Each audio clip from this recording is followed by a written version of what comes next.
নমস্কার বন্ধুরা, কেমন আছো সবাই? আমার নতুন ভিডিওতে তোমাদের সবাইকে স্বাগত জানাই। আশা করছি তোমরা সবাই খুব ভালো আছো। আমিও আমার পরিবার খুব ভালো আছি। আজকের ভিডিওটা কী বিষয় নিয়ে সেটা থাম্বনেল আর টাইটেল দেখে নিশ্চয়ই তোমরা বুঝতে পেরে গেছো। হ্যাঁ, আজকে আমি ধোকলা বানাবো। আমার ছেলে অনেক দিন থেকে বলছিল ধোকলা খাবে, কিন্তু আমার সময়ের জন্য বানানো হয়নি। একদিন শুয়ে শুয়ে ফোন দেখছিলাম, মা আর ছেলে মিলে, তো হঠাৎ করে দেখি এই পেজটা আসে। তো ও বলল যে আমাকেও বানিয়ে খাওয়াবে। আমি বললাম ঠিক আছে, তোকে বানিয়ে খাওয়াবো। তো সন্ধ্যাবেলা হয় আর ও বলবে আমি বাইরের খাবার খাবো। তা আমি যতটা পারি ওটা অ্যাভয়েড করে যাই। ও যখন যেদিন খুব জিদ করে সেদিন আমি বাইরের খাবার না দিয়ে বাড়িতেই কিছু বানিয়ে দিই। তা আজও খুব জিদ করছিল, সেই জন্য বললাম যে চল, তুই সেদিনকে বলছিলিস না যে ধোকলা খাবি, আজ তোকে আমি ধোকলা বানিয়ে খাওয়াবো।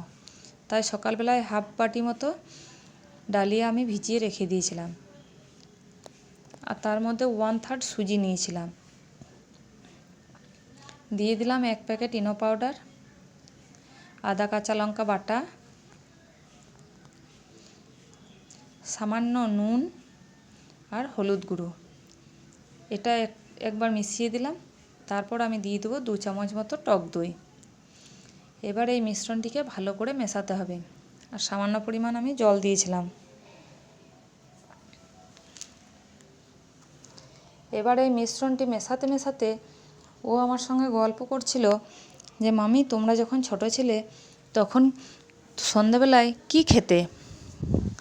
তো আমি ওকে বললাম যে আমরা যখন ছোট ছিলাম তখন তো এই সময়ের মতো তখন স্মার্টফোন ছিল না।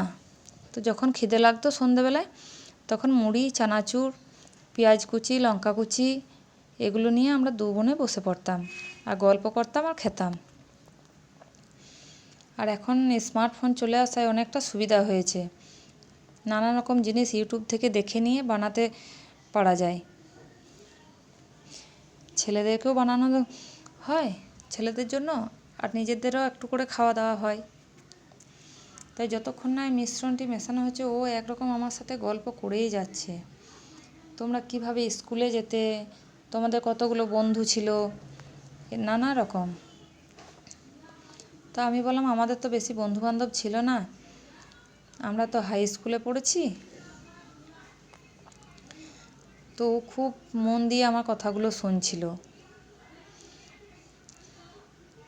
ও বলছিল যে তোমার এইরকম দেখে আমিও কোনোদিন একদিন বানিয়ে তোমাকে খাওয়াবো। তা আমি বললাম ঠিক আছে, যেদিন তুই বানাবি সেদিন আমাকে বলবি, আমি সব রেডি করে দেবো। তারপর দেখবো তুই কেমন করে আমাকে বানিয়ে খাওয়াতে পারিস। ওর সব জিনিসটা না খুব শেখার চেষ্টা থাকে। এবার মিশ্রণটি আমি ঢাকা দিয়ে রেখে দেবো 10 মিনিট মতো। এবার এটা হতে থাকুক, রেস্টে থাকুক।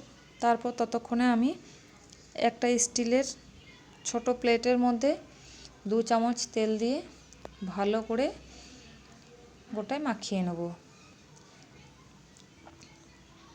তেলটা ভালো করে মাখলে কি হয়, তলে আর লেগে যাবে না বা ধরে থাকবে না।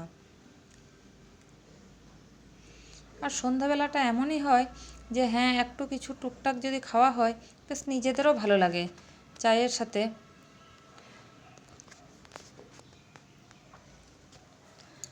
আমারও বানাতে খুব ভালো লাগে।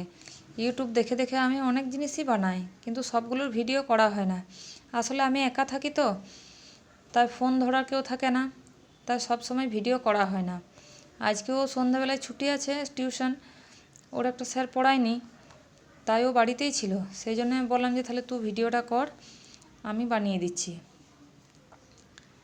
এবার তেল মাখানো থালাটায় সব মিশ্রণটা আমি ভালো করে ঢেলে দেবো। ভালো করে ঢালা হয়ে গেলে আমি এদিকে ইন্ডাকশানে কড়াইয়ে 2 গ্লাস মতো জল দিয়ে দিয়েছিলাম। তার মধ্যে একটা স্ট্যান্ড রেখে ভালো করে ওটাকে রেখে দিলাম। এবার এই মিশ্রণটা হতে থাকুক, আমি এবার একটা থালা ঢাকা দিয়ে দেবো। আর যতক্ষণ না জলটা ফুটছে ততক্ষণ ইন্ডাকশানটা একটু হাই ফ্লেমে থাকবে, তারপর আমি কম করে দেবো। তারপর ধোকলা রেডি হয়ে গেল। আর এদিকে তারপর ধোকলাটা নামিয়ে আমি কড়াইয়ে তেলে একটু কালো সর্ষে দিয়েছিলাম। কালো সর্ষে দিয়ে ভালো করে ফোড়ন দিয়েছিলাম। ওটাতে হিং দিলে ভালো হয়, তো আমি হিং খাই না, আমার ছেলেও খায় না, সেই জন্য আমি ওটাতে আর হিং দিইনি। তাই ধোকলা রেডি। আমার এই ধোকলা কেমন হয়েছে তোমরা একটু জানাবে, আর তোমরাও বাড়িতে করে খাবে। ভালো লাগলে লাইক কমেন্ট করে দিও। দেখা হবে পরের ভিডিওতে।